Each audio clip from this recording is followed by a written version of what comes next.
Justamente como todos los años, la Comisión Provincial por la Memoria lanzó su informe anual, así que vamos a charlar un poco respecto de qué datos surgieron de allí. Así que le voy a dar la bienvenida a Juan. Juan, ¿estás por ahí?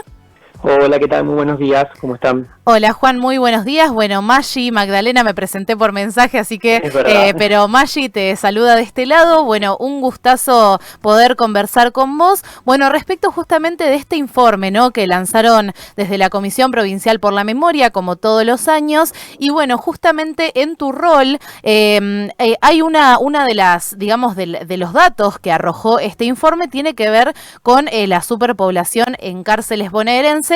Pero bueno, antes de adentrarme del todo, digamos, en ese dato que es por ahí el que nos interesa, me gustaría, si querés, dar un breve contexto, digamos, de qué es este informe anual que lanzan todos los años desde la Comisión Provincial por la Memoria. Dale, perfecto. Efectivamente, este es el 19º informe del 2004, que se presentó el primer informe anual de la Comisión.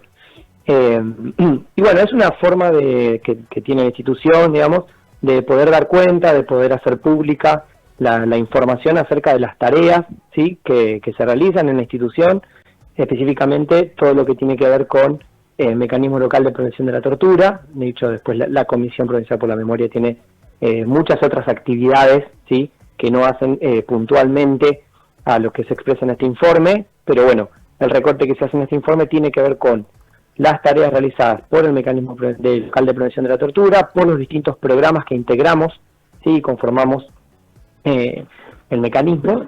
Entonces se constituye de alguna forma en, obviamente, poder dar cuenta de la tarea, del trabajo realizado por la institución, de cumplir con eso, y al mismo tiempo, obviamente, de poder de denunciar en el más amplio sentido de la expresión públicamente los distintos agravamientos, digamos, y la continuidad de la violencia estatal, y que muchas personas son víctimas cotidianamente, no solo en las cárceles de la provincia de Buenos Aires, sino también, como está expresado y planteado en el informe, en centros cerrados de jóvenes, en espacios de atención de salud mental, en comisarías, en el territorio, por las fuerzas policiales. Es decir, no se reduce solo a lo que tiene que ver con las cárceles específicamente.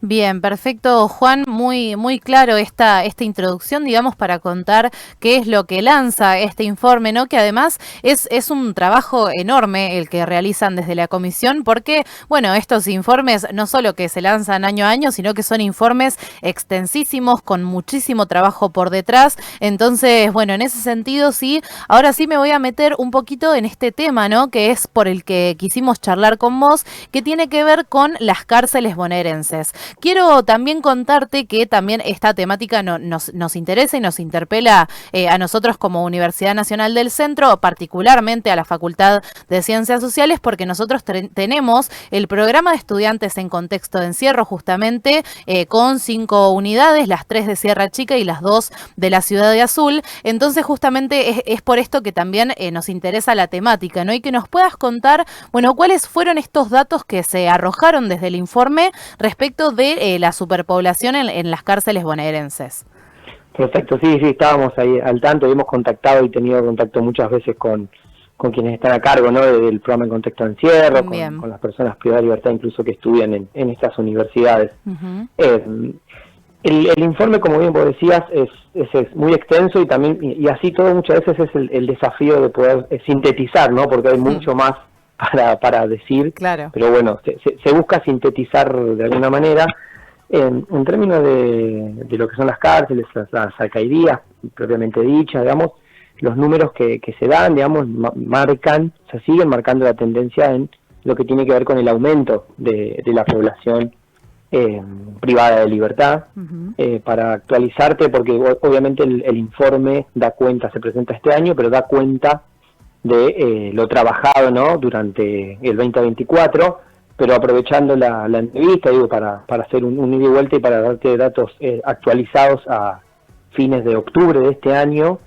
La población, digamos, privada de libertad en cárceles y alcaldías asciende a cerca de 62.000 personas, más o menos, más de 62.000 personas. Ya estamos hablando de una superpoblación que supera el 116%. Es alarmante la situación, Y es alarmante porque, bueno, la superpoblación en sí misma no es el único agravamiento, sino que eso queda absolutamente vinculado con toda una serie de agravamientos y de situaciones que desde la óptica de la Comisión Provincial por la Memoria, si lo entendemos, significan tortura para las personas que están privadas de libertad, ¿estamos? Y que se expresan de distintas dimensiones. O sea, porque hablar de superpoblación implica hablar de hacinamiento, implica hablar de situaciones que tienen que ver con la falta de alimentación, con la falta, digamos, de acceso a la salud, con la falta de acceso a espacios, justamente esto que hacías mención, pero espacios educativos, a tareas laborales, a la posibilidad de estar alojados o alojadas las personas privadas de libertad cerca de donde viven sus familias, porque digo, las unidades están sobrepasadas de personas, entonces tampoco está esa posibilidad muchas veces. O sea, es todo un cúmulo de agravamientos, digamos, que se vinculan y que están atravesados por la superpoblación y el hacinamiento, pero que no es el único problema en sí mismo, ¿no? Claro, bien, Juan, no, y lo que te quería decir es que justamente estos agravamientos que vos bien mencionás es lo que hacen que se vulneren los derechos de las personas privadas de su libertad. Absolutamente, bueno, esto un poco lo expresado en el informe, pero para que quienes quizás conocen la comisión, han accedido a otros informes u otro tipo de información que hemos publicado, saben que permanentemente estamos justamente denunciando, no solo digo públicamente, sino judicialmente en definitiva, las graves violaciones a derechos humanos que padecen las personas privadas de su libertad. Y bueno, esto que vos traes del hacinamiento y la superpoblación es uno de estos sobreagravamientos y estas violaciones que son denunciadas permanentemente, pero que necesariamente interactúan, ¿sí?, con otro tipo de agravamientos que sistemáticamente padecen las personas privadas de libertad, ¿no? Bien, bien, Juan. Y también otro dato que arroja el informe que me gustaría también retomar es, tiene que ver con la cantidad de personas que efectivamente tienen una sentencia, mientras que el resto, digamos, que solamente se encuentran procesados por diversos delitos, que también creo yo que este número también es alarmante porque como redondeando, ¿no? Alrededor de 30.000 tienen sentencia y otros 30.000 se encuentran procesados por esa diversidad de delitos. Digo, y esto también podría entenderse como un agravante. Absolutamente. Digo, el número, también para ser exacto, a octubre estamos hablando de 30.700 personas con condena. Y bueno, la otra cantidad de personas que vos hacías mención, casi el 50% de personas que aún no tienen una condena firme. Nosotros indicamos en el informe también cómo hay una gran extensión de la prisión preventiva. Al mismo tiempo, lo que tiene que ver con derechos liberatorios, las personas privadas de libertad son concedidos muy pocos por los juzgados, entonces la gran mayoría de las personas cumplen la condena íntegramente dentro de las unidades penitenciarias. O sea, desmitificando un poco esto también, el discurso de la famosa puerta giratoria y bueno, entran por una puerta y salen por otra y demás, que nada, que tanto pega muchas veces en la opinión pública, efectivamente, y también entender cómo justamente esa lectura y los medios de comunicación también de alguna forma terminan como ayudando a que esto se vaya consolidando, ¿no? Mano dura, penas más duras, personas que quizás tienen apenas meses de condena de cumplimiento efectivo dentro de unidades penitenciarias, con lo que implica un solo día para una persona estar detenida. Entonces es un cúmulo de cuestiones que hacen que efectivamente esto termine pasando. Y efectivamente, como decís, casi el 50% de las personas privadas de libertad dentro del sistema hoy no están con condena. Bien, bien, Juan. La verdad que es muy interesante profundizar en los distintos puntos que toca este informe anual que han realizado ustedes desde la Comisión Provincial por la Memoria.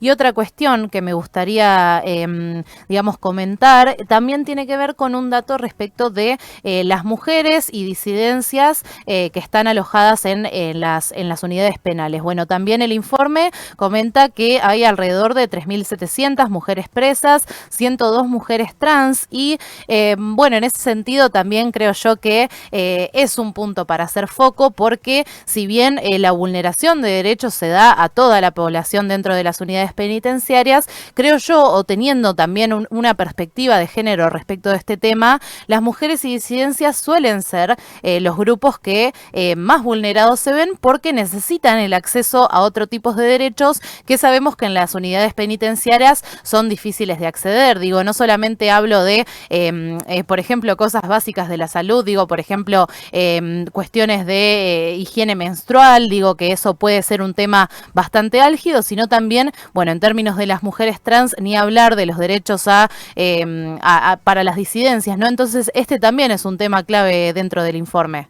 Sí, absolutamente, absolutamente, por esto que decís, porque es necesario también leerlo en esa clave, porque las vulneraciones muchas veces adquieren estas violaciones, sus derechos humanos adquieren otro tenor, efectivamente, y así lo pensamos, lo entendemos. Te agrego el dato que hay alrededor de hoy día 63 mujeres detenidas que están embarazadas o con sus niñas en el encierro también, digo, desagregando un poco estos datos que vos traes y recuperás del informe, como para también poder profundizar un poco más, digo, sobre quienes efectivamente tenemos inspecciones regulares para justamente poder abordar las distintas vulneraciones y violaciones en términos diferenciales, como bien indicabas, ¿no? Sí. Y lo mismo que las personas, digamos, disidencias, que efectivamente dentro del sistema penitenciario hay muy pocos lugares para su alojamiento, lo cual también tiene otra complejidad, ¿no? La imposibilidad de que esas detenciones estén cerca de sus